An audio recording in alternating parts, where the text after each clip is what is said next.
Hi everyone. तो ये pathfinder geometry का है अपने BU2 का क्वेश्चन नंबर 20। 19th वाला बिल्कुल सिमिलर है आपके पुराने वाले मतलब जो आपके पुराने क्वेश्चन देखोगे उसमें बिल्कुल सिमिलर है। 18th का शायद 18 जैसे ही है वो, 18th या 17th जैसे ही है वो क्वेश्चन। सो आप उसको करना, मतलब बस जस्ट कन्वर्स जाना है इसमें। मतलब आपको साइड इक्वल नहीं दी हुई है और एंगल दिया हुआ है, तो आपको साइड इक्वल प्रूफ करना है। ठीक है, आप उसे ट्राई कर सकते हैं। ठीक है, question number 20। So question number 20 में क्या दिया हुआ है आपका, ABC एक ट्राइंगल दिया है जिसमें एंगल C48 दिया है और D पॉइंट इस तरीके से है कि CAD मेरा 18 डिग्री है ना। और इसमें एक और इंफॉर्मेशन दी हुई है, that is AC equal to BD। मतलब कि मेरा AC कितना है, BD के इक्वल है और मेरे को ये एंगल B बताना है, ये वाले को x मान लेता हूँ, ये बताना है। ठीक है, अब एक्चुअली में ये क्वेश्चन आपका साइन लॉ से हो जाएगा। अगर आप साइन लॉ से इसे कर पा रहे हैं तो साइन लॉ से इजी हो जाएगा, पर साइन लॉ पे मैं जाऊंगा नहीं। मैं क्योंकि फ़िलहाल आपकी ज्योमेट्रिकल उस पर जाना चाहता हूँ कि आपको कंस्ट्रक्शन और इस पर थोड़ा सा भरोसा हो, एक बार भरोसा जागे। ठीक है ना, क्योंकि ये मेरा पूरा पर्पस सिर्फ यही है।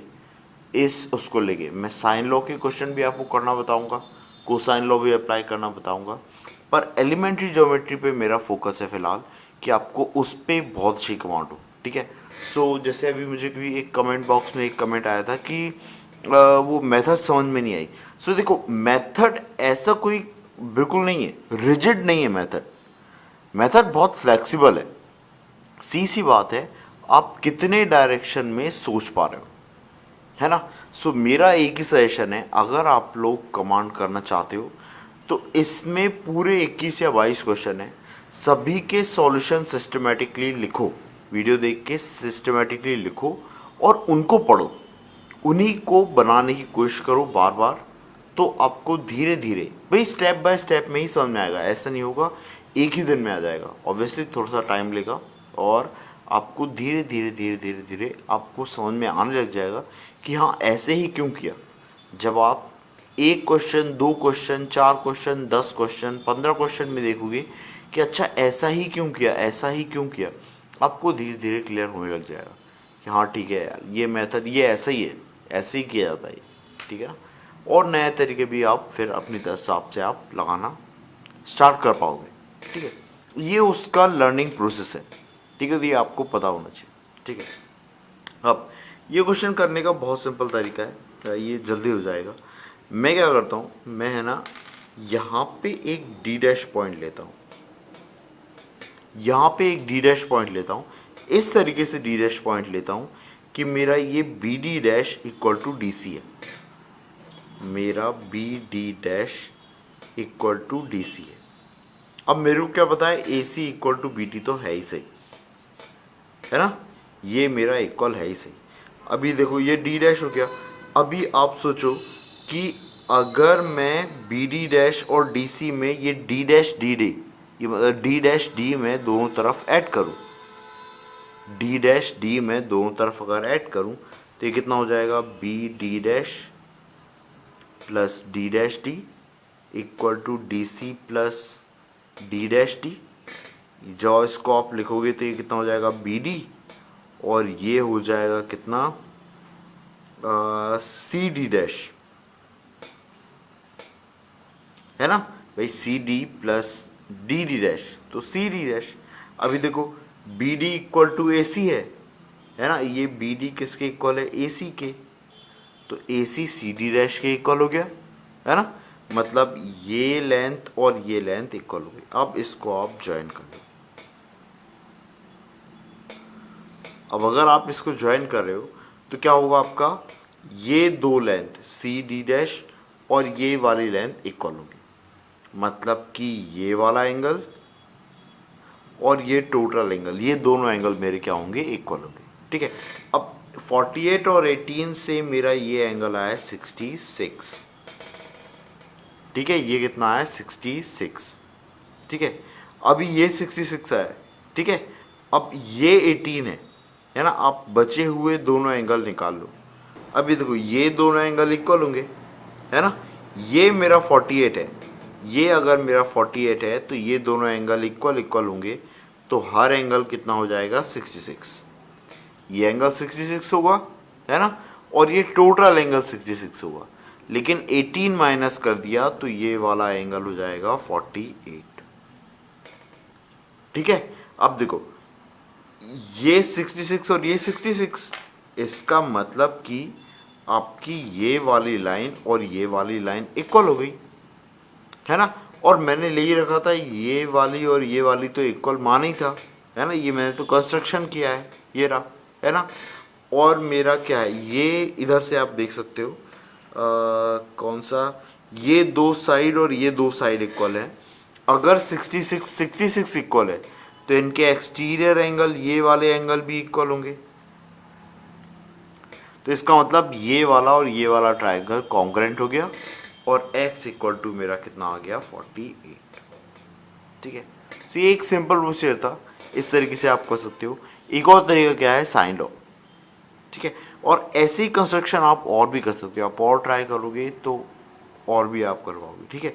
अभी मैंने एक और कंस्ट्रक्शन ट्राई किया था, दैट इज मैंने डी से ड्रॉ किया था। ये 66 है, दो पार्ट में टूट जाएगा, 18 और 48। तो मैंने क्या किया था, 18 नीचे रखा, 48 ऊपर रखा और फिर ड्रॉ किया। बस इसमें एक छोटी सी दिक्कत आई थी कि यहाँ का एंगल गिवन नोन नहीं था ना, सो इस तरफ की इंफॉर्मेशन में यूज नहीं कर पा रहा था। और इस तरफ की इंफॉर्मेशन में एक दिक्कत थी कि x तो मुझे फाइंड ही करना है। सो ये x अगर 48 के इक्वल हो जाए तो पूरी कंडीशन, सारी कंडीशन सेटिस्फाई हो रही थी।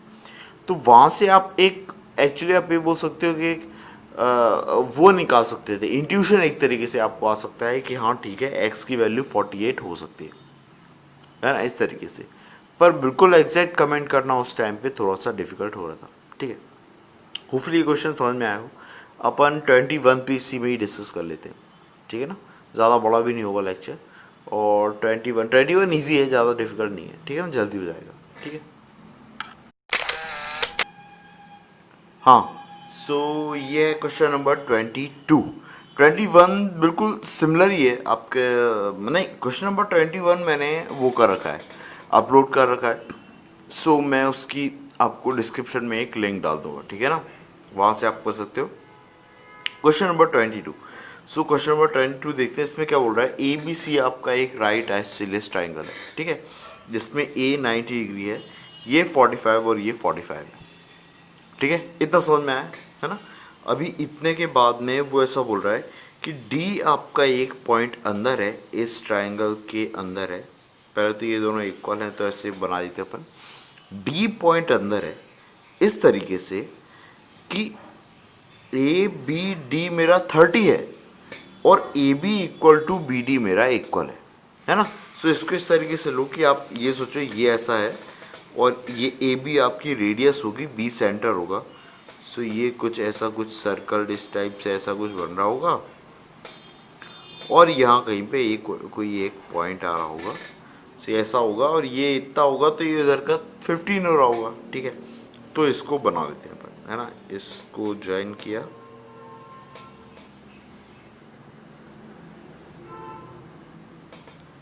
ये ऐसा कुछ, ठीक है, ऐसा है ना।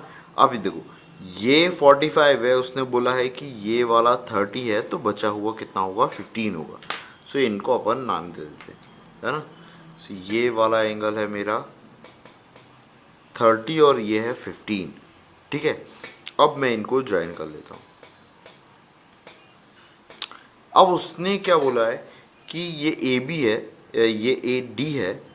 अगर मैं इसको ज्वाइन करूंगा तो मेरे को प्रूफ करना है कि ए डी और सी डी मेरे क्या होंगे, इक्वल होंगे। ए डी और सी डी इक्वल होंगे। एक बार चेक कर लेते हैं, क्वेश्चन यही है क्या। क्वेश्चन में बोल रहा है हाँ, proof that A D equal to C D. ठीक है, ये आपको चेक करना है, A D equal to C D. ठीक है, सो देखते हैं, A D equal to C D proof करना है। अभी A D equal to C D proof करना है, मतलब ये दोनों अगर मैं एंगल बता दूं तो हो जाएगा। अभी देखो इसमें ये वाली साइड की इक्वल थी, और क्वेश्चन ने बोला है कि ए बी और बी डी इक्वल है, ये दोनों मेरे इक्वल है। तो क्या मैं ये बोल सकता हूँ कि ये 30 है, तो ये वाला एंगल कितना होगा 75 डिग्री, और ये वाला एंगल कितना होगा 75 डिग्री। ये 90 है, ये 75 है, तो ये बचा हुआ एंगल कितना होगा 15 डिग्री। मतलब मेरे को ये प्रूफ करना है कि ये 15 होगा। ठीक है, सी बात। अब मैं ऐसा करता हूँ, यहाँ पे है ना एक इक्विलेटरल ट्राइंगल ड्रॉ करता हूँ। ठीक है, एक इक्विलेटरल ट्राइंगल मैंने अगर ड्रॉ किया तो ये कुछ इस तरीके से बनेगा, ऐसा कुछ, ऐसा कुछ। अब ये इक्विलेटरल है, तो आप ये बता सकते हो कि ये 60 होगा, ये वाला एंगल 60 होगा। अब चूंकि टोटल 75 था, ये 60 है, तो ये 15 होगा, है ना, ये 15 होगा। ये 75 था, ये 60 है, तो ये 15 होगा, है ना। अब देखो, अगर मैं इसको ज्वाइन कर दूं, इस वाले को अगर मैं ज्वाइन कर दूं, तो आप सोचो, ये दो लाइन इक्वल है मेरी, ये दो लाइन इक्वल है मेरी, और ये 15 इक्वल है। मतलब कि ये पॉइंट को अगर मैं O मान लूं, तो AOB और DOB मेरे कॉन्ग्रेंट है।